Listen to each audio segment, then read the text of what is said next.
Good evening to all dear respected future nursing officer. Best of the best platform पे आप सभी का हार्दिक अभिनंदन, स्वागत है।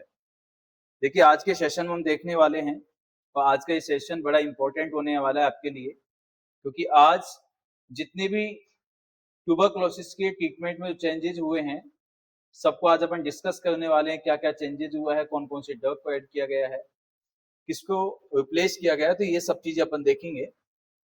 सबसे पहले हम बात कर लेते हैं, लास्ट क्लास अपना क्वेश्चन चला था और क्वेश्चन अपने डिस्कस किया था। The main aim strategy plan of revise national tuberculosis control plan. Tuberculosis control programme के अंदर जो मेन यहाँ पे जो प्लान बनाया गया था ट्यूबरक्लोसिस को कंट्रोल करने के लिए, तो आजकल जो पहले तो देखिए इस क्वेश्चन को थोड़ा सा अपडेट किया गया है पहले से, और इस क्वेश्चन को जब मैंने देखा तो इसमें थोड़ा सा अपडेट मुझे ये मिला कि आजकल क्या किया गया। वैसे तो हमने इसका आंसर लगाया था डॉट्स, इस क्वेश्चन का आंसर हमने कल क्या दिया था, वैसे इस क्वेश्चन का हमने आंसर डॉट्स दिया था, यस नो। लेकिन इस क्वेश्चन को यदि फिर से समझा जाए तो क्वेश्चन ने क्या कहा है, RNTCP revise national tuberculosis control programme के अंदर मेन स्ट्रेटजी प्लान क्या है। तो मेन जो स्ट्रेटजी जो प्लान यहाँ पे किया गया, आजकल क्या चलाने लग गए हैं, नए नए एनजीओ चलाने लग गए हैं। तो क्या किया गया है, आजकल आपने देखोगे ट्यूबरक्लोसिस क्लिनिक, SWC पे भी स्कैनिंग होने लगेगी, टीबी की होने लगेगी ना। जो अर्बन जो क्षेत्र होते हैं, USWC होते हैं या PSC होते हैं, सब सेंटर्स होते हैं, उन पे भी क्या होने लगी है बेटा, यहाँ पे स्कैनिंग होने लगी है टीबी की। तो आजकल उन्होंने क्या किया, इस चीज को इन्वॉल्वमेंट कर दिया बेटा, किसके साथ में, तो किनके साथ में इन्वॉल्वमेंट कर दिया, जो एनजीओ चलाते हैं। जो एनजीओ चलाते हैं, एनजीओ के साथ में टीबी का स्कैनिंग करने लगे हैं, ताकि अपन क्या कर सके, ट्यूबरक्लोसिस को जल्दी से क्या कर सके, कंट्रोल कर सके। तो आपका राइट आंसर इसमें कौन सा था वैसे, इन्वॉल्वमेंट ऑफ एनजीओ। इसको थोड़ा करेक्शन कर लेंगे आज, क्योंकि न्यू गाइडलाइन के हिसाब से आजकल एनजीओ में क्या कर दिया 2020 के बाद, क्योंकि पहले ट्यूबरक्लोसिस एलिमिनेशन जो प्रोग्राम था वो 2020 तक का था। ट्यूबरक्लोसिस एलिमिनेशन जो प्रोग्राम था वो 2020 तक था, और उसके बाद में ऑनलाइन होगा। ट्यूबरक्लोसिस जो यहाँ पे था, तो एलिमिनेशन जो प्रोग्राम जो यहाँ पे था बेटा, वो था पहले 2020 तक। कब तक था, 2020 तक। उसके बाद में क्या किया, इसको आगे एक्सटेंड किया। तो अब ये जो प्लान है ट्यूबरक्लोसिस से जो उन्मूलन करने का जो प्लान है वो 2035 का है। कब तक का, ये 2035 तक का प्लान यहाँ पे दिया गया। बातें समझ में आई सबको। इसलिए 2035 तक अपन को ट्यूबरक्लोसिस को क्या करना है, इसको ट्यूबरक्लोसिस को हराना है। इसकी रिपोर्ट कब तक आ जाएगी,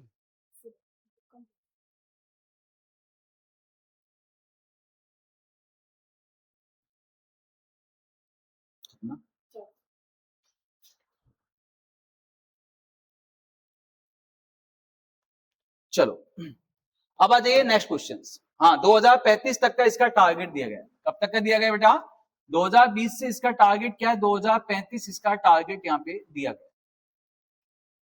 नेक्स्ट क्वेश्चंस की बात कर लेते हैं। ये क्वेश्चंस कल अपना कंप्लीट हो गया था। इसके अंदर मैंने आपसे डिस्कस किया था, in which year was RNTCP launch. RNTCP कौन से ईयर में लॉन्च किया गया था, तो RNTCP कौन से ईयर में लॉन्च किया गया था, तो आपने पहली प्रायोरिटी किसको देना था, यहाँ पे 1992 को। किसको देना है, 1992 को प्रायोरिटी देना। यदि ऑप्शन में नहीं है तो फिर किसको लगा देना, यहाँ पे 1997 को लगा देना। यही मैंने कल आपसे डिस्कस किया था। नेक्स्ट क्वेश्चंस की अपन बात कर लेते हैं। ये भी आपने ए पॉजिटिव रिएक्शंस और Mantoux test indicate that the person, किसको बेटा जी, यहाँ पे जो पर्सन इन्फेक्टेड होता है किससे, एम ट्यूबरक्लोसिस। एम ट्यूबरक्लोसिस का मतलब क्या है, जो पर्सन माइकोबैक्टर ट्यूबरक्लोसिस से इन्फेक्टेड होता है उसके लिए किया जाता है। चलो नेक्स्ट क्वेश्चंस की बात कर लेते हैं। और आज के क्वेश्चंस बड़े जबरदस्त होंगे। इसका तो आंसर आप दे ही सकते हो कि सर मॉन्टेस टेस्ट किसके लिए किया जाता है। कल ही मैंने आपको बताया था, किसके लिए बताया था कल मैंने आपको, मॉन्टेस जो टेस्ट किया जाता है बेटा किसके लिए किया जाता है, अच्छा टीबी के लिए किया जाता है। ओके ओके ओके, ये वाला क्वेश्चन भी हो गया था, लेटरल अपर एस्पेक्ट हो गया था। यहां से क्वेश्चन आपका चलेगा। देखिए, अब क्वेश्चन को समझने की कोशिश करना और मेरे साथ डिस्कस करने की कोशिश करना। मैंने आपको समझाया था बेटा जी, यहाँ पे मॉन्टेस टेस्ट। सबसे पहले क्वेश्चन क्या कहता है अपना, to ensure that Mantoux test is positive. Mantoux test को एंश्योर किया जाएगा पॉजिटिव। मॉन्टेज टेस्ट पॉजिटिव कब माना जाएगा? जब इन ड्यूरेशन। इन ड्यूरेशन का मतलब है कि बेटा जो हमने जब उसका जो पीपीडी को लगाया है, किसको लगाया था? पीपीडी का इंजेक्शन जब हमने लगाया था 0.1 ml में लगाया था, तो इंजेक्शन की साइट पे जो एरुला की जो साइट होती है वो यदि कितने mm से ज्यादा हो जाए कि पॉजिटिव माना जाएगा। वो यदि कितने mm से ज्यादा हो जाए कि वो पॉजिटिव माना जाएगा। तो आपने कहना से कितने mm से ज्यादा होगा तो पॉजिटिव माना जाएगा। तो इस कंडीशन को समझना। यदि मैंने आपको बोला था बेटा दो टाइप का टीबी होता है, 1947 की कहानी मैंने आपसे जिक्र किया था। दो टाइप का टीबी होता है। सबसे पहले कौन सा होता है बेटा जी? यहाँ पे एक होता है कौन सा? प्राइमरी टीबी होता है। कौन सा होता है? प्राइमरी टीबी होता है। दूसरा कौन सा होता है बेटा? यहाँ पे सेकेंडरी टीबी होता है। प्राइमरी टीबी और सेकेंडरी टीबी यदि है, प्राइमरी टीबी वो होता है जिसमें इनिशियल फेज में ट्यूबरकुलोसिस होता है। पर्सन को पहले से कोई भी टीबी जैसा कोई भी सिम्टम नहीं है, कोई भी इंफेक्शन नहीं है, कोई भी डिजीज नहीं है, पहली बार अफेक्ट हुआ है टीबी से, उसे क्या कहते हैं बेटा? यहाँ पे प्राइमरी ट्यूबरकुलोसिस कहते हैं। प्राइमरी ट्यूबरकुलोसिस वाले पर्सन के अंदर यदि आप मॉन्टेज टेस्ट को करोगे तो यहाँ पे यदि एरोला की साइज यदि 10 mm से ज्यादा मिल जाती है तो बोलना बेटा जी पॉजिटिव है। अब बोलो भाई, क्या बोलोगे? पॉजिटिव है। यदि 10 mm से कम मिल जाती है बेटा क्या बोलना? नेगेटिव है। एक समय मैंने आपको समझाया था, या तो दुनिया में अपने आप से मतलब रखो या अपने माँ बाप से रखो, बताया था है नहीं है? मैंने ये भी सिखाया था, बीच के लोग आते बीच में छोड़ के चले जाते। सेम यही कहावत यहाँ पे, या तो 10 से मतलब रखो, 10 से ज्यादा या फिर 10 से कम, पॉजिटिव और नेगेटिव वो कहेगा। लेकिन यदि पर्संस को बेटा जी क्या होता है? सेकेंडरी टीबी होता है। सेकेंडरी टीबी का मतलब क्या होता है? सेकेंडरी टीबी का मतलब पर्सन को पहले से कोई भी इंफेक्शन है और कोई भी इम्यूनोसप्रेसिव इंफेक्शन है उसके अंदर टीबी का हो जाना। पर्सन को पहले से बेटा जी क्या है? तो इम्यूनोसप्रेसिव क्या है बेटा जी? यहाँ पे डिजीज है और फिर टीबी का हो जाना। तो कभी भी इन ड्यूरेशन कितनी सी ज्यादा नहीं बनेगा बेटा जी? यहाँ पे 5 से ज्यादा नहीं बनेगा। तो आपने यदि मोर देन 5 mm आता है तो आपने कहना है सर सेकेंडरी टीबी में पॉजिटिव माना जाता है। और यदि लेस देन 5 mm आता है तो बोलना बेटा क्या माना जाता है? नेगेटिव माना जाता है। अब बोलो भाई क्या मानते हैं?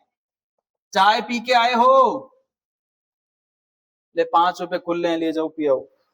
नहीं, चलो तो आपने कहना है सबसे पहले सर 10 mm से ज्यादा पॉजिटिव, 10 mm से कम नेगेटिव। अब सीधा यदि क्वेश्चन आपको बना के देगा, नॉसेट 2022 का क्वेश्चन था, नॉसेट 2021 का क्वेश्चन था, सीधा सा पूछा गया था if areola size more than 5 mm that the case are, ये कैसे होगा? पॉजिटिव, नेगेटिव, सस्पेक्टेड, क्या होगा? तो सीधा बोलना से मोर देन 5 mm जब भी बोलेगा ना तो क्या बोलोगे? पॉजिटिव बोलोगे। 5 से कम बोलेगा तो क्या बोलोगे?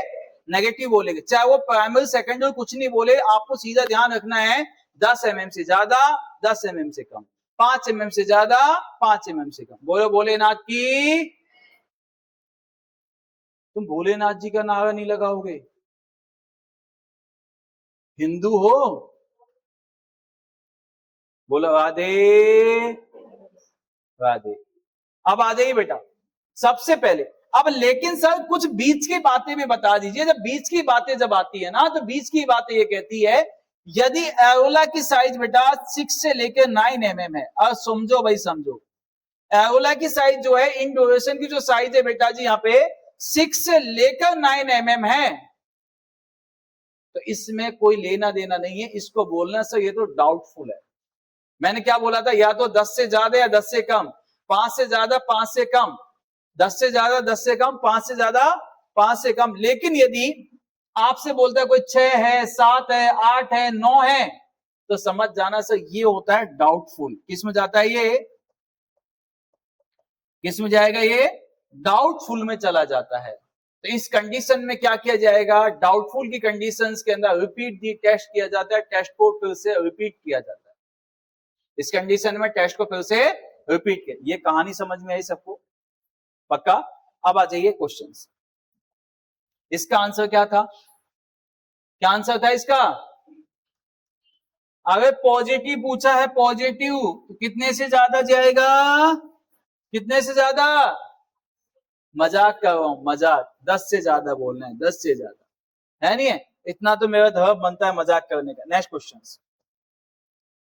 कितना बड़ा क्वेश्चन है, गलत होना तो बनता है, यस या no.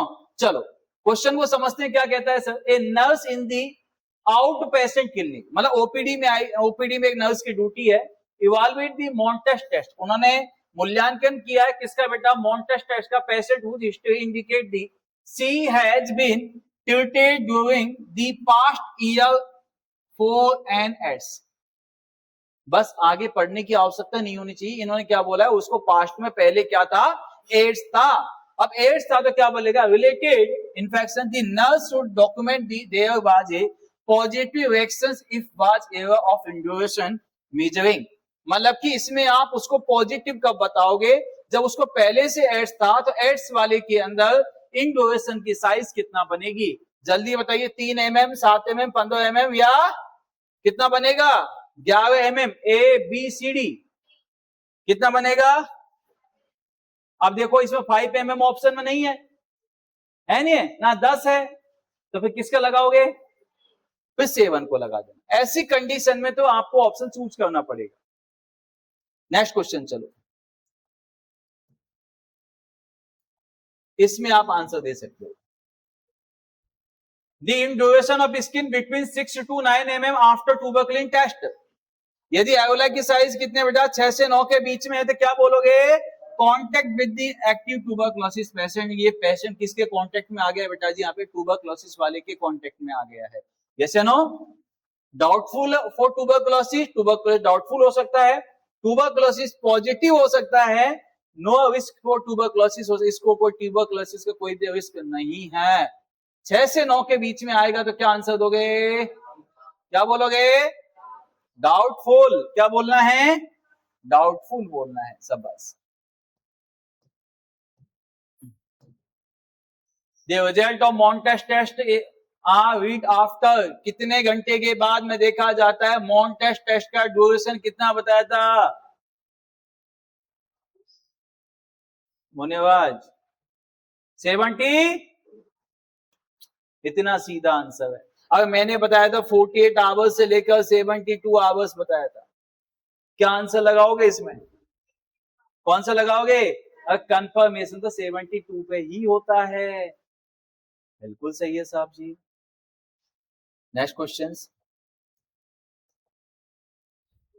Reading for the Mantoux test is taken between the, reading for Mantoux test taken, Mantoux test का जो ड्यूरेशन होता है कितना माना जाता है, कब रीड करते हैं उसको, सबसे पहले 48 आवर्स से लेकर 72 आवर्स, 24 आवर्स से 48 आवर्स, 10 से 12 घंटे के अंदर, यस या नो, कौन सा, सी।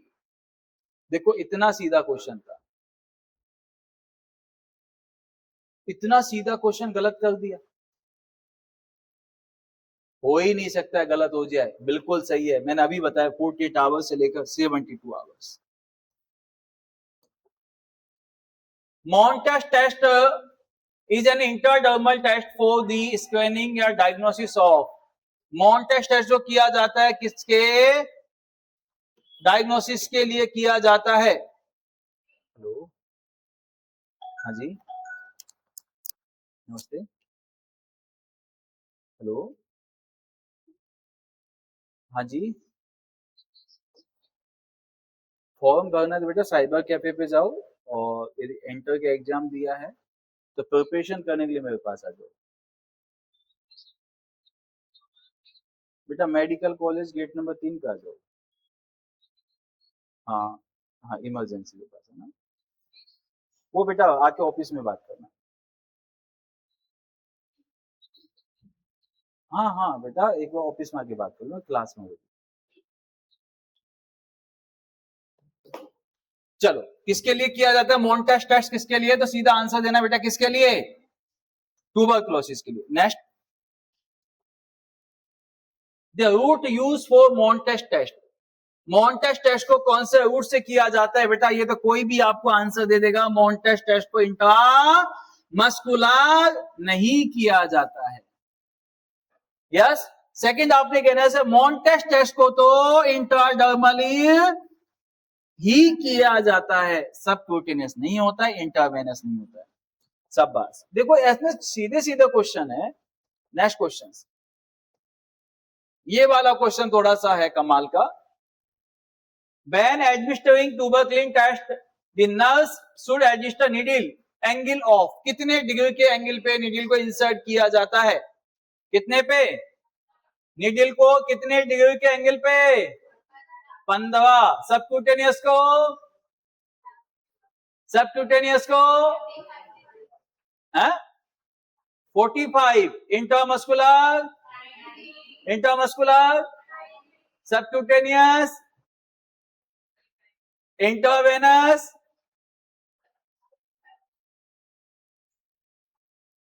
इंट्रावेनस? इंट्रावेनस? बोलो इंट्रावेनस कितने पे? सुभावती, आप तो बादशाह हो वहां के। इंट्रावेनस कितने डिग्री के एंगल पे? मैं किसको पढ़ा रहा हूं? आ जाइए, देखो बेटा थोड़ा सा समझना। ये भाई साहब ये एंगल है, कितने डिग्री का एंगल होता है? 90 का। ये अपनी स्किन की सरफेस है। यस। और कोई स्किन में यदि सीधा का सीधा ऐसे इंजेक्शन लगाता है तो 90 हो जाता है। यदि ये है तो बेटा ये कौन सा है? 90 डिग्री पे है, तो ये हो गया बेटा कौन सा? आईएम। कौन सा हो गया ये? आईएम। कहना सर ये तो 90 डिग्री का आईएम हो गया। जब इंट्राडर्मल लगाया जाता है तो स्किन के नीडल टच चलती है ऐसे, जैसे नो, क्योंकि डर्मिस लेयर में लगाया जाता है तो समझ जाना इसमें जो एंगल बनता है वो कितने का बनता है बेटा? यहाँ पे 10 से 15 डिग्री का बनता है। इसके थोड़ा सा ऊपर जाके जब लगाते हैं तो कौन सा हो जाता है बेटा? ये इंट्रावेनस हो जाता है। क्या हो जाता है? इंट्रावेनस, जिसका आपने कहना है सर किसके रेंज में जाता है? ये 30 से 45 तक चला जाता है, या 30 से 35 बोल सकते हो आप। या आपको सीधा बताऊं ना तो आपके समझने के हिसाब से और इसको हल्का कर देते हैं थोड़ा सा। इसको लिखो बेटा कितने के रेंज में? 15 से लेकर 30 के रेंज में। आप तो समझ जाओगे। और जब आपसे कहेगा सर सब क्यूटेनस कितने डिग्री पे चलता है, तो बोलना बेटा 30 से लेकर 45 डिग्री के रेंज में चलता है सब क्यूटेनस। और आईएम कितने डिग्री के रेंज में चलता है? 90 पे चलता है। कितने पे चलता है? 90 पे। इतना समझ में आया सबको? आ जाइए। तो इसका आंसर कितना गया बेटा? 15 डिग्री। नेक्स्ट क्वेश्चन, इस क्वेश्चन को समझना। Isoniazid is prescribe for 2-year-old child with a positive Mantoux test. The mother of the child ask the nurse how long the child will be need to take medication. The nurse tell the mother that the medication will be need to taken up to, कितने महीने तक चलनी चाहिए? तो question कहा गया एक बच्चा है जिसको मॉन्टेस टेस्ट यहाँ पे पॉजिटिव का पाया गया है, और आपको पता है सर मॉन्टेस टेस्ट में जब दिया जाता है पॉजिटिव पाया जाता है उसको सबसे ज्यादा फर्स्ट लाइन ट्रीटमेंट यहाँ पे दी जाती है। और फर्स्ट लाइन ट्रीटमेंट की most powerful, first line treatment की मोस्ट पावरफुल जो ड्रग मानी जाती है वो किसको मानते हैं बेटा? आइसोनियाज़िड को मानते हैं। किसको मानते हैं? आइसोनियाज़िड को मानते हैं। आइसोनियाज़िड को कितना दिया जाता है बेटा? यहाँ पे 5 mg पर केजी पर डे के हिसाब से देते हैं। रिफार्मसिन को कितना देते हैं? 10 mg पर केजी पर डे के हिसाब से देते हैं। एथेम्ब्यूटोल को कितना देते थे? अब नहीं देते हैं, अब मॉक्सिफ्लॉक्सासिन चलता है। कितना? तो 15 mg पर केजी पर डे के हिसाब से देते हैं। स्ट्रेप्टोमाइसिन को 15 mg पर केजी पर डे के हिसाब से देते हैं, और पायरोजिनामाइड को 25 mg पर केजी पर डे के हिसाब से देते हैं। ये तो कितना था बेटा? 6 महीने के लिए। कितने के लिए? 6 मंथ के लिए। समझते हैं, आ जाइए मेरे साथ, क्योंकि आगे टाइम नहीं लगेगा अपन को। अभी समझते हैं कंप्लीट ट्रीटमेंट को, अभी देखते हैं।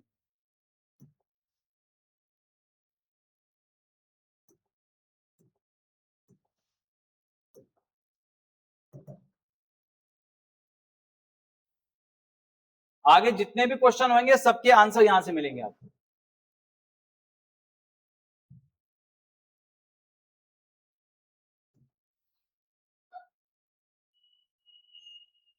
बस इस फ्लो चार्ट को थोड़ा सा, ये टेबल को याद कर लो।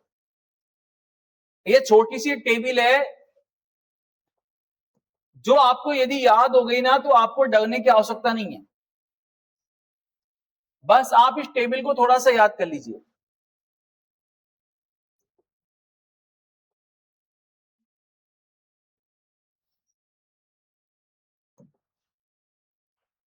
देखिए बेटा जी, आ जाइए। सबसे पहले आपको याद रखना है क्या, फर्स्ट ऑफ ऑल याद रखिएगा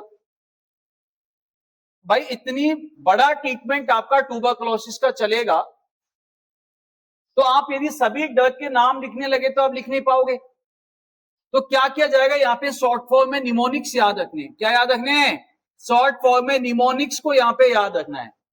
सबसे पहले एच से आपने कहना से क्या बनेगा, आइसोनियाजाइड। बोलो एच से क्या बनेगा, आइसोनियाजाइड। आर से क्या बनेगा बेटा, रिफाम्पिसिन। ई से क्या बनेगा, एथेनब्यूटोल। एस से क्या बनेगा, स्ट्रेप्टोमाइसिन। जेड से क्या बनेगा, पैराजीनामाइड। के से क्या बनेगा, केनामाइसिन। एल से क्या बनेगा, लीवोफ्लॉक्सासिन। ई से क्या बनेगा, एथिनामाइड। सी से क्या बनेगा, साइक्लोसेरिन बनेगा। एचएस से क्या बनेगा, हाई डोज ऑफ आइसोनियाजाइड बनेगा। सीएम से क्या बनेगा, कैप्रोमाइसिन बनेगा। सीजेड से क्या बनेगा, क्लोफेजामाइन बनेगा। एल से क्या बनेगा, लिनेजोलिड बनेगा। ए से क्या बनेगा, अमोक्सिक्लेव बनेगा। एम से क्या बनेगा, मोक्सीफ्लोक्सासिन बनेगा। पी से क्या बनेगा बेटा, पैरा अमाइनो सैलिसिलिक एसिड बनेगा। पहला क्वेश्चन तो ये पूछा जाएगा सर, डॉट्स के अंदर डॉट्स को कितने फेज में दिया जाता है। तो आपने कहना है सर डॉट्स को दिया जाता है दो फेज में। कितने फेज में देते हैं डॉट्स को, टू फेज में दिया जाता है। नंबर वन कौन सा बेटा, एक है इंटेंसिव फेज, दूसरा कौन सा है, कॉन्टिन्यूअस फेज। जब आपसे कहेगा सर डॉट्स को कितने फेज में देते हैं तो बेटा बोलना कितने फेज में, तो टू फेज में। कितने फेज में, टू फेज। कौन कौन सा, इंटेंसिव फेज और कॉन्टिन्यूअस फेज। अब सेकंड समझना, सबसे पहले इसमें कैटेगरीज कितनी आती हैं, तो आपने कहना है सर इसमें 4 कैटेगरी आती है। थर्ड नंबर कैटेगरी को कैंसिल कर दिया गया, फर्स्ट में मर्ज कर दिया गया। सबसे पहली कैटेगरी में वो केसेस आते हैं जो पहली बार दिखाने के लिए आए। तो फर्स्ट कैटेगरी के अंदर कौन से केसेस आते हैं, जो फर्स्ट टाइम आए हैं, पहली बार यदि टीबी क्लिनिक पे आए वो पहली कैटेगरी में आते हैं। और फर्स्ट कैटेगरी में के अंदर कौन कौन से positive case, negative case, extra pulmonary के सीरियस इल केस जो होते हैं वो सभी के सभी आते हैं। ट्रीटमेंट में क्या दिया जाता है, आपने कहने से 2HRZD देते हैं। क्या देते हैं इसको, 2HRZD देते हैं।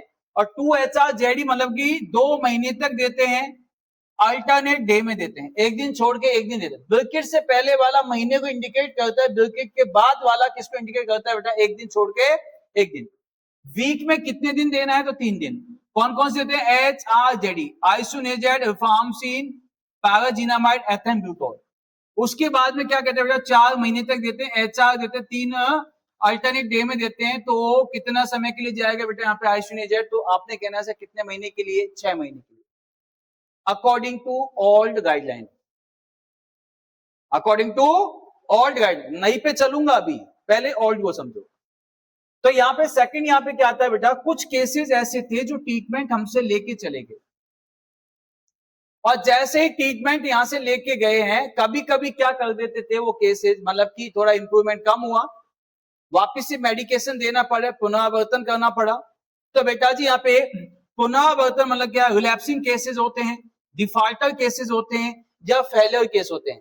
कौन से होते हैं बेटा यहाँ पे, तो आपने कहना है sir relapsing case, defaulter case, failure case किस हिसाब से देते हैं बेटा, यहाँ पे 2 महीने तक देते हैं। ये आपने पहले दे के भेजा था इसको, ये वाला भेजा था, तो आपने क्या करना है, इसको इंटेंसिव फेज में 1 महीने का और बढ़ा देना है, और कंटिन्यूएशन फेज के अंदर इसको 1 महीने का यहां भी बढ़ा देना। एथेनब्यूटोल नहीं भी देंगे काम चल जाए।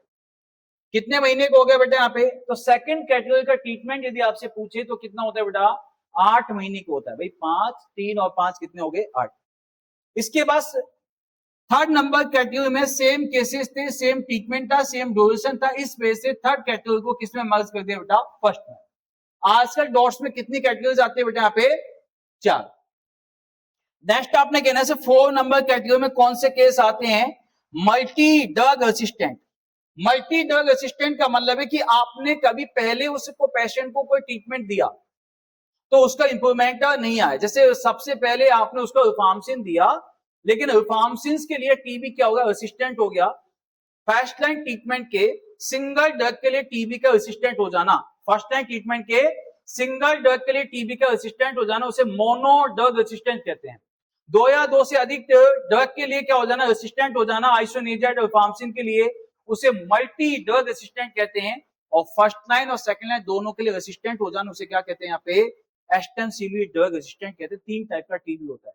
कितने टाइप का टीबी होता है बेटा, 3 टाइप। अब बोलो कितने टाइप का, 3 टाइप का। सबसे पहले अब आपने कैसा एमडीआर टीबी का ट्रीटमेंट पहले कितना चलता था, 4 महीने तक देते थे स्टार्टिंग में। कौन कौन सा, kanamycin, लिनेजुलिड, yes, क्लोफेजामाइन, एथेम्ब्यूटोल, एथिनामाइड।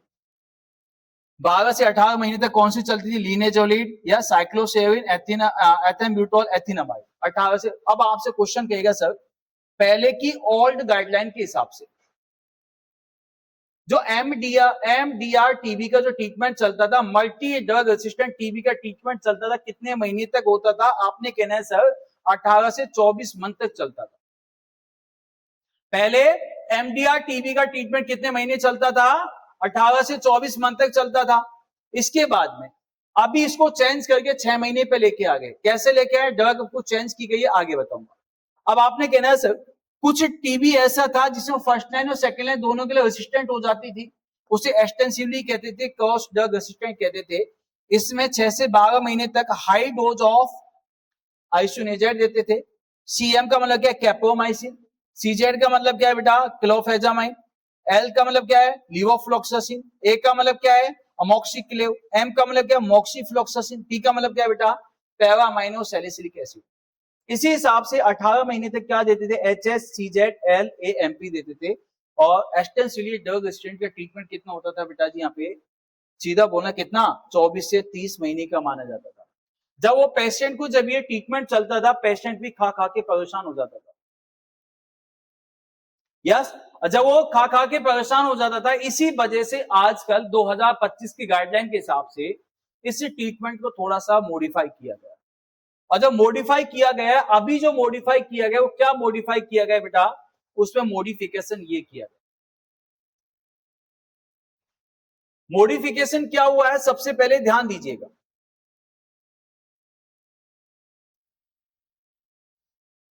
For drug resistant TB, जिसे मैं कह सकता हूं बेटा कौन सा, एमडीआर टीबी के ट्रीटमेंट में क्या मॉडिफाई किया गया है। तो आपने कहना है सर पहले के जमाने में कितने महीने तक ट्रीटमेंट बताया मैंने अभी आपको, 18 से 24 महीने तक का ट्रीटमेंट मैंने आपको बताया। इसको अब पहले 18 से 24 महीने का चलता था, सभी के सभी कैसे थी बेटा पे, फुली ऑरल, यस, कोई इंजेक्शन नहीं था।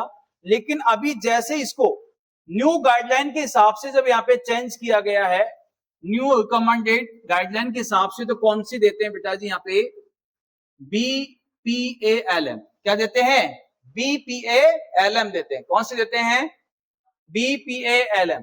क्या बोलेंगे इसको, बी पालम, पाल्म, तो बी कहां गया, बी पाल। तो यदि सीधा बोलते हैं बेटा BPALM, तो सबसे पहले बी का मतलब क्या होगा बेटा, तो आपने इसे बी का मतलब क्या है बेटा यहाँ पे, बीटा क्यूलिन। सेकंड आपने कहना है पी का मतलब क्या होगा, तो पीए का मतलब क्या होगा बेटा यहाँ पे, प्रोटीमैनेट, प्रोटोमैनेट। और एल का मतलब क्या होगा, लिनेजोलिड। और इसके बाद एम का मतलब क्या होगा बेटा, मोक्सीफ्लॉक्सासिन। पहले कितनी सारी ड्रग दे रहे थे हम लोग, आजकल कितनी ड्रग चलती है, एमडीआर टीबी में 4, कितनी चलती है बेटा, 4 ड्रग चलती है। कौन कौन सी, BPALM। कौन सी चलती है बेटा, BPALM। इसके बाद में यदि इसमें कोई दिक्कत आती है, कभी कभी क्या हो गया बेटा जी यहाँ पे, इसमें एक ड्रग ऐसी है जो फ्लोरोक्विनोलोन कैटेगरी से बिलोंग करती है। बहुत सारे पेशेंट ऐसे होते हैं जो फ्लोरोक्विनोलोन जो एंटीबायोटिक होती है उसके लिए असिस्टेंट होते हैं। तो उस पेशेंट के अंदर किसको चलाने लगे बेटा जी यहाँ पे, BPL। ओनली कौन सा, BPL। मोक्सीफ्लॉक्सासिन को हटा के ओनली किसको देता है फिर उसमें बेटा यहाँ पे बीटा क्यूलिन, प्रोटोमेनेड और कौन सी देते हैं यहाँ पे लीनेजोलिड। तीन को ही दिया जाता है। यदि किसी को फ्लोरोक्विन क्या होते हैं बेटा रेसिस्टेंट होता है, मतलब मॉक्सीफ्लॉक्सासिन के लिए यदि कोई रेसिस्टेंट है तो फिर ओनली उसमें कितनी ड्रग देते हैं, 3 ड्रग यहाँ पे दी जाती है। कितने महीने तक देते हैं इसको बेटा यहाँ पे, तो आपने कहना से 6 महीने तक देते हैं। कितने महीने तक, 6 महीने तक। आप बताइए जो ट्रीटमेंट आपका 18 से 24 मंथ में चलने वाला था उसको किस में कन्वर्ट कर दिया यहाँ पे 6 महीने में। समझ में आया सबको, कोई दिक्कत आई क्या? अब सेकंड समझो, ये तो है फेज फर्स्ट। और क्या अपडेट किया गया, न्यू गाइडलाइन WHO 2025 ने जो अपडेट किया तो क्या किया गया था बेटा यहाँ पे, WHO ने इंट्रोड्यूस किया था 6 मंथ रेजिमेन। किस किस को ऐड किया गया था बेटा यहाँ पे, तो सबसे पहले BDLL FXC। कौन कौन सी ड्रग आई थी बेटा यहाँ पे, तो WHO ने और रिकमेंडेड किया ड्रग ट्यूबरकुलोसिस के लिए कौन कौन सी बेटा यहाँ पे, बीटाक्यूलिन, डेलामेनेड, लीनेजोलिड। और लीनेजोलिड के साथ में या तो आप लीवोफ्लॉक्सासिन दे सकते हो या फिर क्या दे सकते हो यहाँ पे क्लोफेजामाइन दे सकते हो। Also recommended for modify 6 month regimen for same patient. इसको अपन क्या कर सकते हैं, इस ड्रग को आगे जाके 9 महीने तक भी अपन क्या कर सकते हैं, दे सकते हैं। इसके बाद में जिसका मेन जो ऑब्जेक्टिव बनाया गया था इस ड्रग के लिए, जो मेन गोल बनाया गया था वो option based on resistant pattern. इसके बाद में कोई पेशेंट कैसे होते हैं बेटा यहाँ पे, ड्रग ससेप्टिबल होते हैं। और ड्रग ससेप्टिबल जो पेशेंट थे उसके अंदर जो अब यहाँ पे जो फर्स्ट लाइन ट्रीटमेंट जो वहां पे दिया गया था कौन सा, यहाँ पे आपने सुना होगा कि HRJD मैंने आपको बताया था, आइसोनियाजाइड, रिफार्मसिन, पाराजीनामाइड और एथेम्ब्यूटोल बताया था मैंने भी आपको। अभी तक जो यहाँ पे न्यू अपडेट हुआ है वो यहाँ पे भी आपका अपडेट किया गया। जो आपका ट्रीटमेंट पहले कितना चलता था बेटा, 6 महीने का। ससेप्टिबल का मतलब क्या है, तो चाहे पॉजिटिव या नेगेटिव, जो कैटेगरी नंबर फर्स्ट में मैंने आपको ड्रग बताई थी, और कैटेगरी नंबर फर्स्ट की ड्रग को भी यहाँ पे मॉडिफाई किया गया। और क्या मॉडिफाई किया गया बेटा जी यहाँ पे, तो यहाँ पे पहले अपन दे रहे थे आइसोनियाजाइड, रिफार्मसिन, पाराजीनामाइड और एथेम्ब्यूटोल। उसको अभी अपडेट करके किसमें कन्वर्ट कर दिया बेटा यहाँ पे, 6 महीने की जगह कितने महीने देते हैं इसको, 4 महीने। अब आपको याद रखने की आवश्यकता नहीं है 6 महीने। अब आप टीबी के ट्रीटमेंट में और फर्स्ट जो कैटेगरी थी और फर्स्ट कैटेगरी के अंदर आपको कितने महीने की ड्रग देनी है उसको, 4 महीने। कितने की, 4 महीने। कौन कौन सी चलेगी यहाँ पे, HPMZ कौन सी चलेगी, जिंदा हो क्या सभी, जिंदा हो क्या सभी, कौन कौन जिंदा है। 6 महीने की कितने महीने की हो गई, अब कितने महीने की हो गई, कौन कौन सी ड्रग, HRJD की जगह कौन सी आ गई है अब यहाँ पे, HPMZ। कौन सी आ गई है, HPMZ आ गई बेटा। यस, मैं वो चीजें बता रहा हूं जो अभी तक कहीं भी बुकों में अपडेट नहीं है। और क्वेश्चन आएगा आपका, रिफार्मसिन की जगह आजकल किसको दिया जाता है, क्या आंसर लगा के आओगे वहां पे, तो आपने कहना है कौन सा आएगा यहाँ पे, सबसे पहले एच का मतलब आपको पता है कौन सा जाएगा बेटा यहाँ पे, आइसोनियाजाइड। उसके बाद में कौन सा बेटा यहाँ पे, रिफापेंटिन। कौन सा है, रिफापेंटिन। यहाँ पे क्या दे रहे थे, रिफार्मसिन। यहाँ क्या देंगे बेटा यहाँ पे, रिफापेंटिन, मॉक्सीफ्लॉक्सासिन और पाराजीनामाइड। रिफार्मसिन की जगह आजकल कौन सी देने लगे बेटा यहाँ पे, रिफापेंटिन देने लगे हैं। कौन सी देने लगे हैं, रिफापेंटिन देने लगे हैं। इस समय क्या किया गया, 6 महीने से ड्यूरेशन को कितने महीने पे कन्वर्ट किया गया है, कितने महीने पे, 4 महीने पे। रिफार्मसिन की जगह कौन सी आ गई है, रिफापेंटिन। एथेम्ब्यूटोल की जगह कौन सी आ गई है, मॉक्सीफ्लॉक्सासिन। कौन सी आ गई है, कहानी समझ में आई सबको, पक्का। अब चलते हैं क्वेश्चन पे, आ जाइए।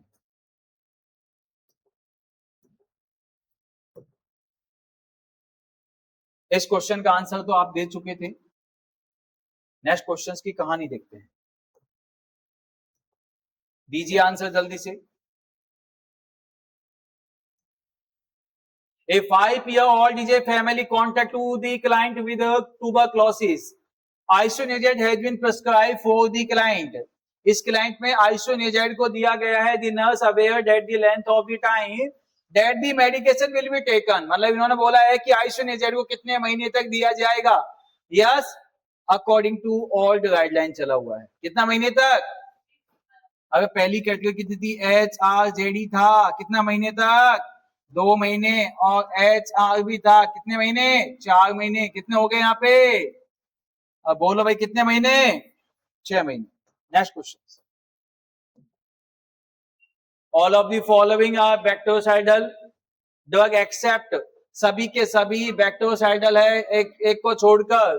देखो बेटा आइसोनेजाइड ये भी क्या होती है, आइसोनेजाइड भी क्या होती है, बैक्टीरियोसाइडल, यस रिफार्मसिन भी क्या होती थी, बैक्टीरियोसाइडल, स्ट्रेप्टोमाइसिन भी कौन सी है, बैक्टीरियोसाइडल, पैराजीनामाइड भी कौन सी है, बैक्टीरियोसाइडल, एथेम्ब्यूटोल कैसी थी, बैक्टीरियोस्टैटिक, कौन सी थी, बैक्टीरियोस्टैटिक।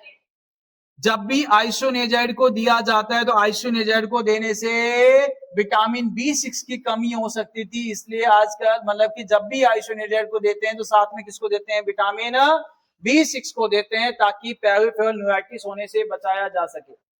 यस सेकंड अपन कह सकते हैं यहाँ पे रिफार्मसिन में क्या प्रेजेंट होता है, आयरन प्रेजेंट होता है, आयरन की प्रेजेंसी होने की वजह से उसका रेड या ऑरेंज कलर का यूरिन आता है। स्ट्रेप्टोमाइसिन को कभी भी प्रेगनेंसी में दे देते हैं, क्योंकि प्रेगनेंसी में यदि इसको दे दिया तो ये प्लासेंटल बैरियर को क्रॉस कर देती है, और जो फीटस का ग्रोथ होता है उसमें वेस्टिबुलोकोक्लियर 8 क्रैनियल नर्व को डैमेज कर देती है, और 8 क्रैनियल नर्व के डैमेज हो जाने की वजह से वो बच्चा हमेशा जिंदगी भर तक के लिए क्या हो सकता है, बहरा हो सकता है। यस और यहाँ पे क्या हो सकता है बेटा जी, यहाँ पे आपने सर कौन सा आएगा, एथाम्ब्यूटोल, एथाम्ब्यूटोल से पहले पैराजीनामाइड, पैराजीनामाइड को देने से यूरिक एसिड का लेवल बढ़ जाता है, जिसकी वजह से गाउट होने के चांसेस होते हैं, गठिया बाय, और एथाम्ब्यूटोल को देने से विटामिन ए की कमी हो जाती है, जिसकी वजह से क्या हो सकता है बेटा, यहाँ पे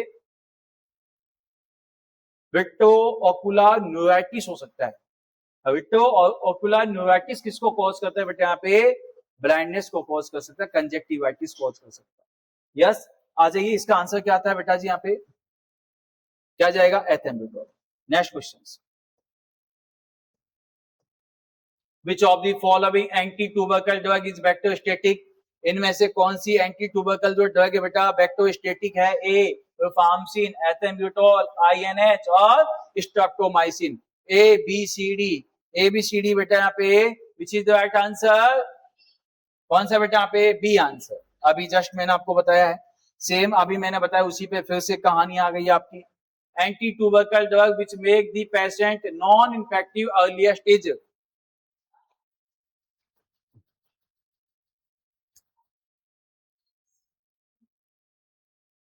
ऐसी कौन सी एंटी ट्यूबरकल ड्रग है, anti tubercle drug which make the patient non infective, इनमें से ऐसी कौन सी ड्रग है जो पेशेंट को नॉन इन्फेक्टिव बनाती है, INH, rifampicin, ethambutol, pyrazinamide, A B C D, A B C D which is the right answer. तो सबसे ज्यादा पावरफुल कौन सी होती है बेटा, यहाँ पे आइसोनेजाइड ही होती है। यस नेक्स्ट,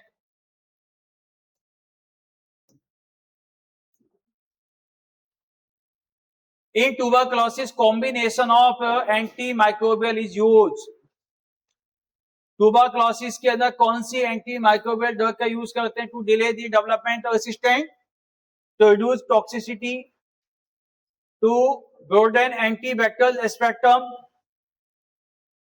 या to prevent the liberation of toxin and organism, A B C D. तो हमेशा किसका यूज करते हैं बेटा, यहाँ पे ब्रॉड स्पेक्ट्रम का यूज किया जाता है। नेक्स्ट, चलो इसका आंसर दे दीजिए, मान जाऊंगा कि अभी तक का पढ़ाया हुआ आपका सभी को समझ में आया है, बेटा इसका आंसर दीजिए।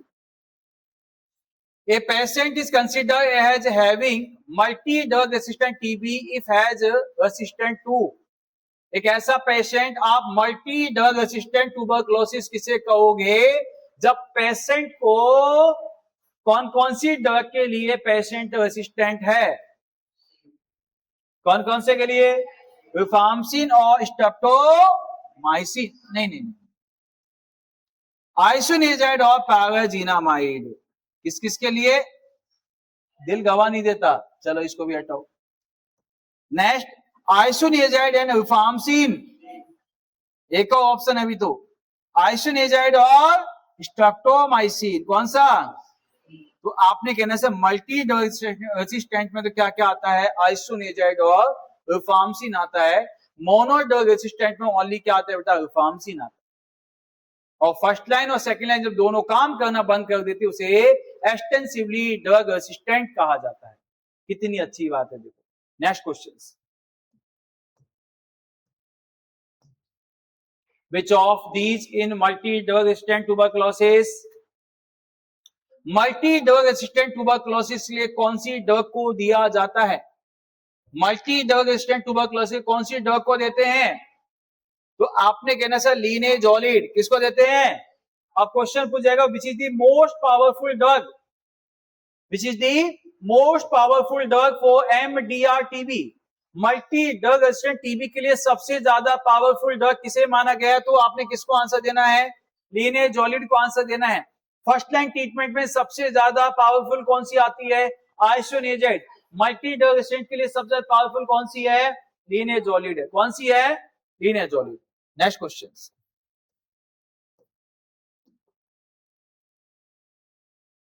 Following is a not a first line and, इसको हटा दो नो को, following is not a first line bactericidal anti tubercle drug, इनमें से कौन सी बैक्टेरियोसाइडल एंटी ट्यूबरकल ड्रग नहीं है? कौन सी नहीं है? लीवोफ्लॉक्सासिन नहीं है। Next question, multi drug resistant tuberculosis treatment involve all drug accept,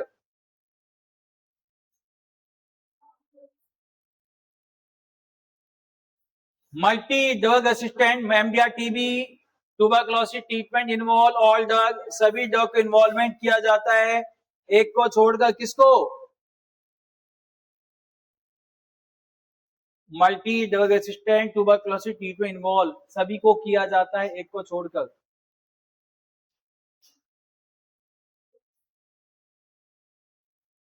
बताइए किसको?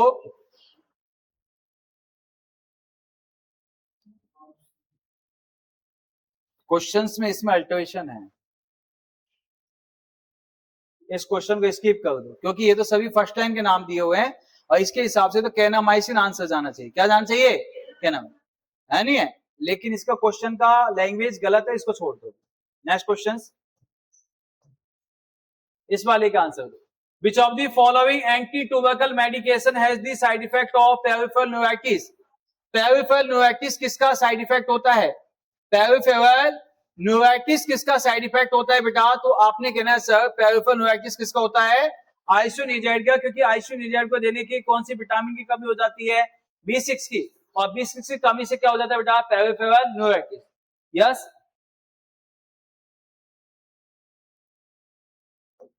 Next question, patient with INH induced peripheral neuropathy should get, अब क्वेश्चन कहेगा एक पेशेंट है जिसको बेटा क्या दे रहे हैं? आइसोनियाजाइड। INH का मतलब क्या है? आइसोनियाजाइड दे रहे हैं, तो बताइए उसमें पेरिफेरल न्यूराइटिस को कम करने के लिए क्या देंगे साथ में? तो आपको देख किसको दिया जाएगा बेटा? पे विटामिन B6 को दिया जाता है। Next question, a nurse is assessing a patient receiving isoniazid, it is most important for the nurse to observe for which of the following, सबसे ज्यादा नर्स इसमें किसको ऑब्जर्व करेगी? Glomerulonephritis, deepness, hepatitis, photosensitivity, ABCD, किसको देखेगी बेटा? वैसे तो इसका आंसर ये भी नहीं है, आइसोनियाजाइड पूछा था, यस नो, लेकिन चलो फिर भी अपन इसके हिसाब से क्या लगा सकते हैं? डीपनेस लगा सकते हैं। Next, all are side effect of rifampicin except, सभी के सभी रिफार्मसिन के साइड इफेक्ट होते हैं। रिफार्मसिन को देने से डिजीनेस भी हो सकता है, एनोरेक्सिया भी हो सकता है, ऑरेंज कलर का यूरिन हो सकता है, लेकिन हाइपरटेंशन नहीं होता है। Next question, an anti-tubercle drug which has a side effect of orange या red color urine, कौन सी ड्रग का साइड इफेक्ट होता है? रेड या ऑरेंज कलर का यूरिन कौन सी ड्रग का साइड इफेक्ट माना जाता है? आइसोनेजाइड का, पैराजीनामाइड का, एथेम्ब्यूटोल का, रिफार्मसिन का? किसका मानते हैं बेटा जी यहाँ पे? क्या वहां बोलोगे? A B C D. Red या ऑरेंज कलर यूरिन कौन सा? डी, रिफार्मसिन जाएगा आंसर। अच्छा डी ही है सब, बस मुझे याद दिला दिया करो। इस वाले क्वेश्चन को समझ के आंसर दो। A patient was diagnose A case of pulmonary tuberculosis. A patient है जिसको डायग्नोसिस किया गया, उसमें क्या बेटा? पल्मोनरी ट्यूबरक्लोसिस है। He was started anti tubercle therapy, उसको एंटी ट्यूबरकल थेरेपी यहाँ पे स्टार्ट की गई है। The complaint of red colour urine, उसको रेड कलर यूरिन आया है। व्हाट टू डू, तो आप क्या करोगे? सबसे पहले send urine for urine examination, सबसे पहले यूरिन का सैंपल भेज देंगे लैब में। यस, यूरिन कल्चर सेंसिटिविटी, अब ये देखेंगे भाई इसका यदि रेड कलर आया तो क्यों आया है, सेंसिटिविटी टेस्ट किया जाएगा। सर्जिकल ओपिनियन, उसको देखेंगे वही कोई ऐसी इमरजेंसी तो नहीं है जिसमें ऑपरेशन करना पड़ सकता है। और D option counselling of the patient, patient को ओनली काउंसलिंग किया जाएगा। ए बी सी डी, कौन सा? डी, बिल्कुल सही है बेटा, काउंसलिंग। अगर साफ साफ है, जब उसका रिफार्मसिन देंगे तो रेड या ऑरेंज कलर तो आएगा ही, उसको डॉक्यूमेंटेशन करना है, उसको क्या करना है बेटा? काउंसलिंग करना। Next question. A client with tuberculosis has a prescriptions of myambutol, मतलब कि एथेम्ब्यूटोल। myambutol मतलब क्या है? एथेम्ब्यूटोल।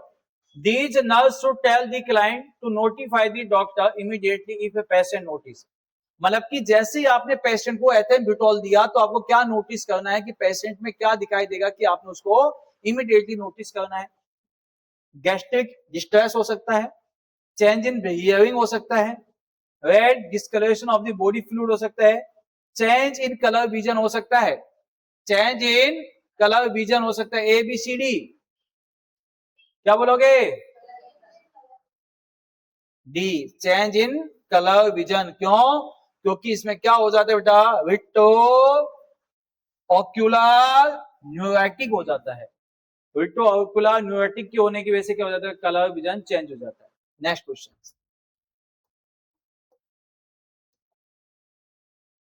Which anti-tuberculosis drug causes the poor vision?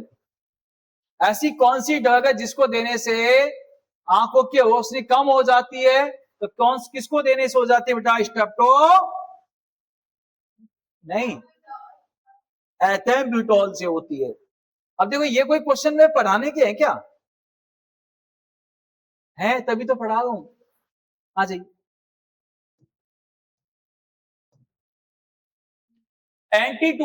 Anti-tubercle drug which causes optic न्यूरेटिक, optic का मतलब आंख।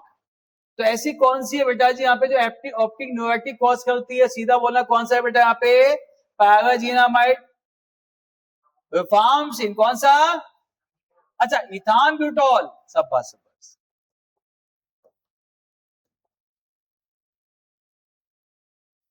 मोस्ट सीरियस साइड इफेक्ट बेटा जी कंडीशंस बोलिए, इसने क्या बोलिए? सीरियस बोला हुआ है, कॉमन नहीं बोला है। क्या बोला है? Most serious side effect of streptomycin. Streptomycin का मोस्ट सीरियस साइड इफेक्ट क्या आता है? Ototoxicity, ocular toxicity, hepatotoxicity, bleeding disorder. A B C D, which is the right answer? कौन सा? सीधा बोलना डीपनेस। तो किससे होती है बेटा? Ototoxicity. A patient who is receiving antibiotic therapy complain the ringing in the ears, मतलब उसको ऐसी कौन सी ड्रग आपने दे दी है जिसकी वजह से उसके कानों में झंझनाहट होती है, रिंगिंग होती है। Yes, this ototoxicity damage to, ये जो ओटोटॉक्सिसिटी है किसको डैमेज कर सकती है? किसको? 4th cranial nerve, 8th cranial nerve, vestibulocochlear होती है। कौन सी होती है? वेस्टिबुलोकोक्लियर होती है।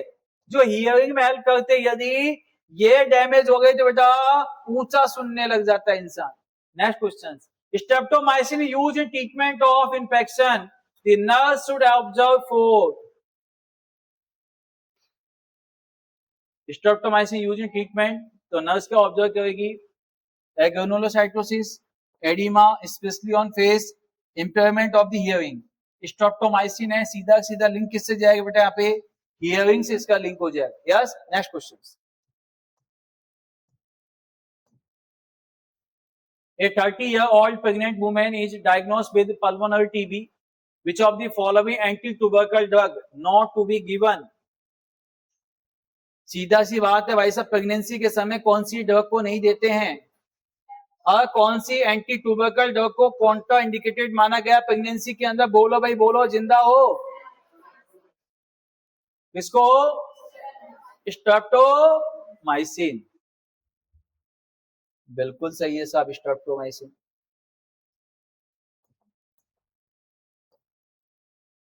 जिंदगी की एक सच्चाई ये कहती है, एक बार एक इंटरनेशनल लेवल का एक बहुत बड़ा चित्रकार था। उन्होंने क्या किया, वो इतनी कला उसकी तेज थी कि उन्होंने जिंदगी में बहुत सारी मूर्तियां बनाने का काम किया। कुछ लोग उसके पास आए, उन्होंने कहा वाह आप कितनी गजब मूर्ति बनाते हो, आपका नाम रोशन है। जैसे ही किसी ने उसको सलाह दी, उसका जैसे जैसे नाम बढ़ने लगा, सलाह दी, उन्होंने कहा कि कल तू एक काम करना। उन्होंने कहा कि उस चित्रकार ने यह कहा कि मुझे बताओ कि मैं अपने अंदर इंप्रूवमेंट कैसे कर सकता हूं, मुझे बताओ कि मैं अपनी इस कला को और कैसे आगे बढ़ा सकता हूं। उन्होंने सबसे पहले सलाह दी कि ऐसे करना, कल तू जब कोई भी मूर्ति बनाए उसको चौराहे पे बीच पे ले जाके खड़ा कर देना, बीच चौराहे पे उसको खड़ा कर देना और उस पर एक नोटिस लगा के आना कि किसी को यदि इस मूर्ति में कोई भी कमी लगे तो प्लीज इस पे निशान लगा दो, मैं आगे इसको सुधारने की कोशिश करूंगा। कि क्या नोटिस लगा दिया कि इस मूर्ति में यदि किसी को कोई भी कमी लगे तो इस पे निशान लगा दे, मैं इसको सुधारने की कोशिश करूंगा। शाम को जब चित्रकार वापस गया,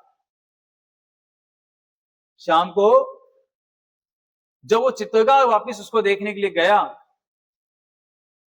तो उसने देखा कि उसकी मूर्ति पर ऊपर से लेकर नीचे तक निशान लगे हुए थे।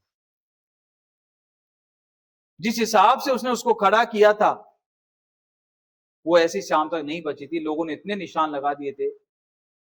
वो जैसे उसको देखा, उसके दिमाग में एक चीज आई कि यार मैं वास्तव में मैं इतनी बड़ी इतनी बेकार मूर्ति बनाता हूं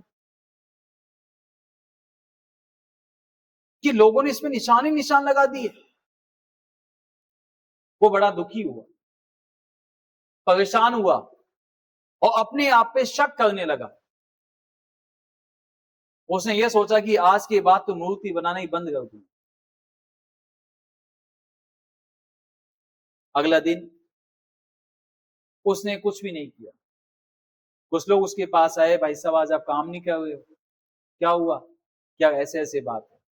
उन्होंने कहा दोस्त कोई बात नहीं, आज फिर से एक मूर्ति बना और उसी चौराहे पर ले जाके खड़ी कर देना और उस पर आज नोटिस ये लगाना कि यदि किसी को इस मूर्ति में कहीं भी कोई भी कमी लगे तो उसको सुधारने की कोशिश कर, कि यदि किसी को कोई भी कमी लगे तो उसको सही कर दे। वो नोटिस जब लगा, सुबह से शाम हो गया, वो शाम को वापस देखने पहुंचा बड़ा दुखी होके। उसने जैसे उस मूर्ति को सुबह खड़ा किया था वो वैसी की वैसी शाम को मिली। उस पे कोई भी एक चिन्ह भी उसको नहीं मिला, उस पे कोई भी चेंजेस उसको नहीं मिला। तब ये बात जिंदगी में समझ में आई कि दोस्त, जिंदगी में कमियां निकालने वाले आपको बहुत मिलेंगे, पर आपका साथ देने वाला कोई नहीं मिलेगा, आपको सपोर्ट करने वाला कोई नहीं मिलेगा। आपको गिराने वाले जिंदगी में बहुत मिलेंगे, आपको उठाने वाला कोई नहीं मिलेगा। इसलिए बेटा, यदि कंपटीशन की दुनिया में बैठे हो ना, तो 6 महीने, 7 महीने, 8 महीने, जो भी आपको लगता है, आपके सोसाइटी क्या कहती है, आपके घर वाले क्या कहते हैं, आपके पेरेंट्स क्या कहते हैं, आपके रिश्तेदार क्या कहते हैं, मैं कहता हूं कुछ समय के लिए ना सबको अलग कर दो।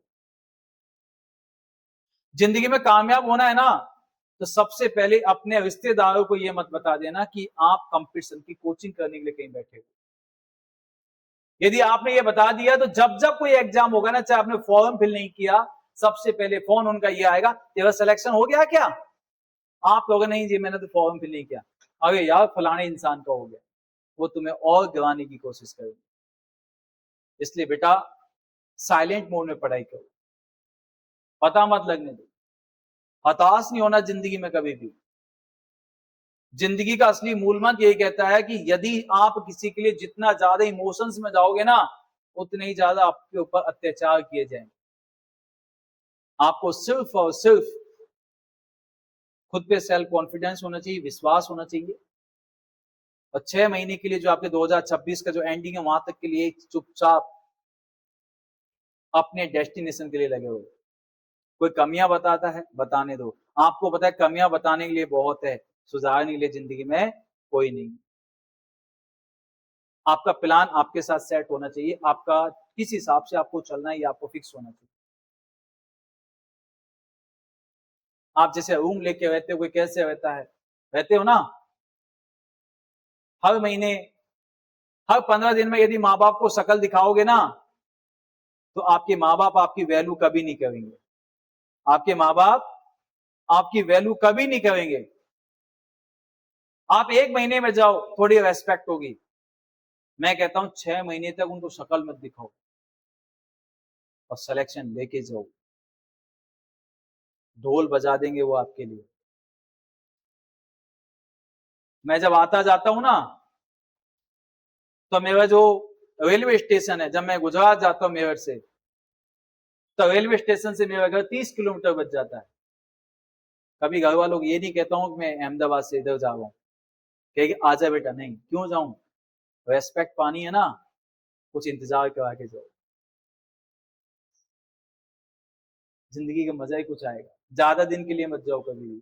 जिस दिन कामयाब हो जाओ उस दिन हमेशा पक्का अपने घर बसा के हो। अभी अपना घर है क्या? नहीं है। किसका है? अभी जो हम जिस घर में रहते हो किसका है? माँ बाप का है। आपका है क्या? तो क्यों जाते हो? क्योंकि माँ बाप हमारे हैं, है ना?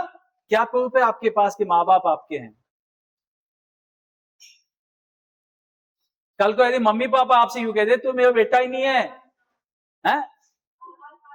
आधार कार्ड में नाम है पवन, इसलिए उनका माँ बाप का बेटा है क्योंकि इसके आधार कार्ड पे इसका नाम है। बिल्कुल सही बात है। चलो बेटा, कोई बात नहीं है, आधार कार्ड की वजह से जिंदा हो, चलो यही प्रूफ काफी है। आ जाइए नेक्स्ट। इस क्वेश्चन का आंसर क्या था अपना? चलो क्वेश्चन पे आ जाइए। और बहुत सारे कमेंट भी आए हुए हैं, किसी का भी नहीं, सबको खाली हाथ जाना है। यस, इस आधी दुनिया पे राज करने वाला सिकंदर भी इस दुनिया से खाली हाथ आया था और खाली हाथ चला गया। जब सिकंदर इस दुनिया से गया तो उसकी भी 3 इच्छाएं रह गई थी। पहली इच्छा थी कि जब मेरे जनाजे को सजाया जाए ना, तो मेरे उस अर्थी के अंदर उस जनाजे में हाथों को बांधा नहीं जाए, दोनों हाथों को खुला रख देना, ताकि जब मैं यहां से निकलूं, मेरा जनाजा जब निकाला जाए, दुनिया वालों को पता चलना चाहिए इस आधी दुनिया पर राज करने वाला सिकंदर खाली हाथ आया था, खाली हाथ जा। दूसरी उसकी इच्छा क्या थी? उसने कहा जब मेरे जनाजे को कंधा लगाया जाए तो कोई भी मेरे घर के मेंबर्स कंधा नहीं लगाए, वो हकीम डॉक्टर मुझे कंधा लगाए जिन्होंने मेरा इलाज किया था, ताकि दुनिया वालों को यह भी बता सकूं जब इंसान को मौत आती है तो हकीम डॉक्टर कोई काम नहीं आता। और तीसरी उसकी इच्छा थी कि जब मैं अपने घर से मुझे निकाला जाए, जितना पैसा मैंने कमाया है उसको सबको मेरे घर से लेकर शमशान तक बिछा देना, ताकि दुनिया वालों को पता चलना चाहिए कि जब इंसान को मौत आती है तो पैसा भी कोई काम नहीं आता। आधी दुनिया पे आवाज करने वाला सिकंदर चला गया, हम तो क्वेश्चन सॉल्व कर लेंगे, इसी में भलाई है। आ जाइए नेक्स्ट क्वेश्चन पे चलते हैं। DORS is a comprehensive study to cure TB when primary elements of DORS is। इन्होंने बोला ऐसे डॉर्स को कॉम्प्रहेंसिव स्टडी प्लान माना गया है, किसके लिए? ट्रीटमेंट के लिए, टीबी का ट्रीटमेंट के लिए। इसका प्राइमरी एलिमेंट्स क्या है डॉर्स का?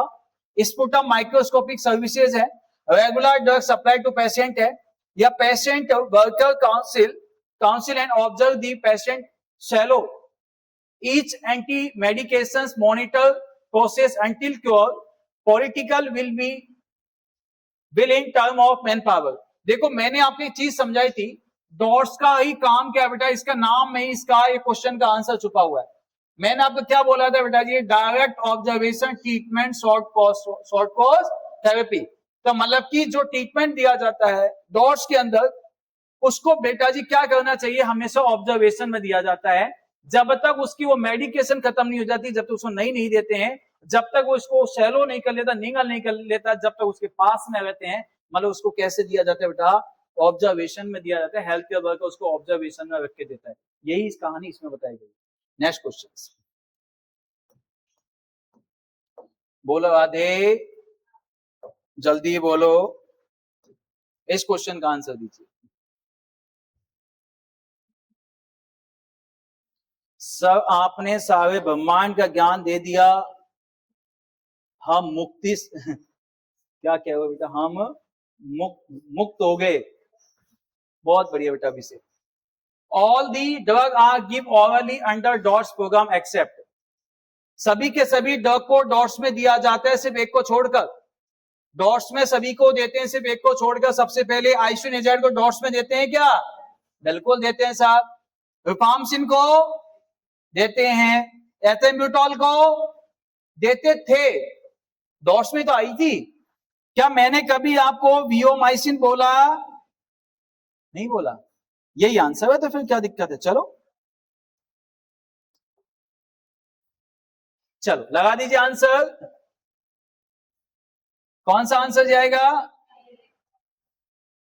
कौन सा आंसर चलेगा? नहीं डायरेक्ट से स्टार्ट होगा। Okay okay okay, sorry. क्या आंसर बेटा? डॉट्स का आंसर क्या होगा बेटा जी यहाँ पे आपका? हाँ भाई, कौन सा?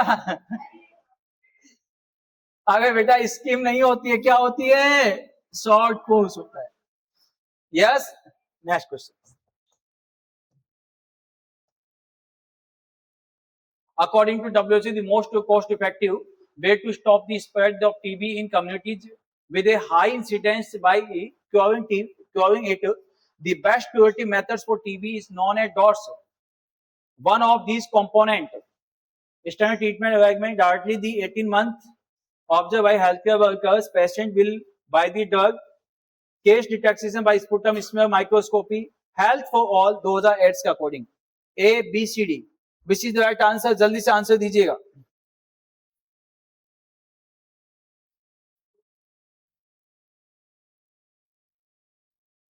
कौन सा आंसर जाएगा आप सभी का बेटा? जल्दी से आंसर दीजिएगा। शाबाश। तो इसके माध्यम से क्या किया जाएगा बेटा? यहाँ पे केस को डिटेक्ट किया जाता है, केस को डिटेक्ट किया जाता है, तभी डॉट्स को दिया जाता है। सबसे पहले माइक्रोस्कोपिक एग्जामिनेशन किया जाता है। चलो नेक्स्ट क्वेश्चन। अब देखो इस क्वेश्चन को समझो, इसमें क्या है बेटा? ART भी दिया गया है और डॉट्स भी दिया गया है। लिंकेज पूछा गया है, स्टेबलिश, तो किसके लिए? तो ART तो किसके में काम आता है? एड्स में। डॉट्स किस में काम आता है? टीबी में। तो ART centre under the AIDS control programme. यहाँ पे लिंक हो गया, तो एड्स को साथ में आंसर दे दो बस। Next question. New stop TB strategy. और न्यू स्टॉप टीबी स्ट्रेटजी क्या चलेगा बेटा? Intensive, extensive BCG vaccination, detecting TB carriers, dots, survey for number of TB death. A, B, C, D। तो न्यू स्टॉप के अंदर किसको दिया गया है? न्यू स्टॉप के अंदर किसको दिया गया बेटा यहाँ पे बीसीजी वैक्सीनेशन, बताइए answer. Detecting TB carriers dots, तो आपने कैसे न्यू स्टॉप में जो दिया गया किसको दिया गया बेटा यहाँ पे डॉट्स चलता है, टीबी को खत्म करने के जो प्लान है हमारा किसके बेसिस पे बेटा जी यहाँ पे डॉट्स के प्लानिंग पर है। Next question, dots therapy was started under, dots किसके अंडर में आती है, किसके अंडर में आती है बेटा यहाँ पे एड्स कंट्रोल, नहीं, अच्छा आरएनटीसीपी किसमें, आरएनटीसीपी के अंडर में आती है। आरएनटीसीपी मतलब अंकित पीछे, हाँ नहीं पता, ओ भाई साहब revise national tuberculosis control programme, कोई बात नहीं है, आज नहीं है तो अब आ जाएगा, है नहीं आरएनटीसीपी सब बस। Next question, duration of intensive phase, intensive phase कितने महीने का 2 मंथ का बताया था जस्ट अभी, कंटिन्यूएशन फेज 4 का बताया था सब बस। Anti tubercle drug used to treat meningeal tuberculosis are given for a period of, anti tubercle drug को कितने महीने तक दिया जाता है किसमें मेनिंजियल ट्यूबरकुलोसिस, और मेनिंजियल ट्यूबरकुलोसिस में कितने महीने तक देते हैं बेटा 12 महीने तक चलती है बेटा, किसमें चलती है 12 महीने तक चलती है बेटा जी यहाँ पे, yes. Next question, lost of follow up, loss of follow up in tuberculosis treatment means that the loss to follow up in tuberculosis treatment means that the, इसका मतलब क्या है, treatment interruption for 2 doses, patient died during the course of treatment, treatment interruption for 30 days, treatment interrupt for 2 consecutive months या more, A B C D। Treatment को कैसे देना जी बेटा जी यहाँ पे, तो 2 या 2 से अधिक मंथ के इंटरवल में देना। आपने देखो पहली डोज देते हैं उसके बाद में क्या चलती है इंटेंसिव फेज और कंटिन्यू, तो महीनों का गैप होता है, किसका गैप होता है बेटा महीनों का। नेक्स्ट क्वेश्चन,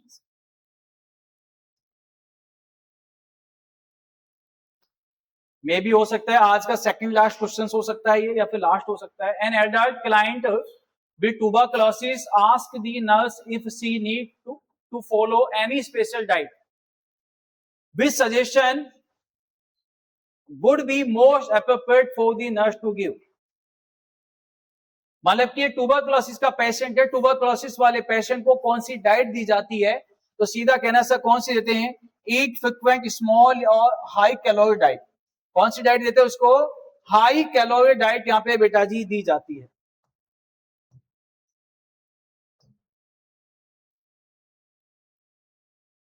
चलो आज के लिए यहीं तक, जहां तक हमने डिस्कस किया है बेटा जी यहाँ पे ट्यूबरकुलोसिस की कहानी हमने डिस्कस की है, यहां आज अपना ट्यूबरकुलोसिस का चैप्टर क्लोज हुआ। कल से अपनी कहानी चलेगी मलेरिया के ऊपर चलेगी, और मे भी उम्मीद है कि 40-50 क्वेश्चंस आज भी हो गए होंगे। यस, आज के लिए इतना ही, थैंक यू सो मच, जय हिंद जय भारत।